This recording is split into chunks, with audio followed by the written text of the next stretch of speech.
How to pay overdue invoice on booking.com.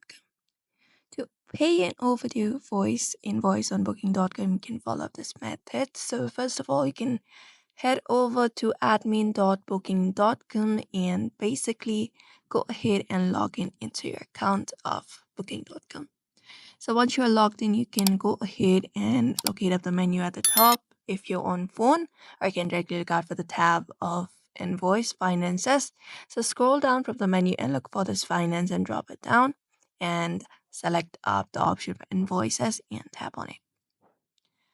Once you tap on invoices here, it will show you all of the overdue invoices if you have any in the section right here. So you can just go ahead and do that, or you can even filter it out by year and download all the invoices here. So in order to pay those invoices, you can use several methods, including debit card, bank transfer, or online payment through a provider. Always include your property ID and invoice number as the payment reference to ensure accurate processing. If the direct debit fails, the invoice will need to be paid via bank transfer.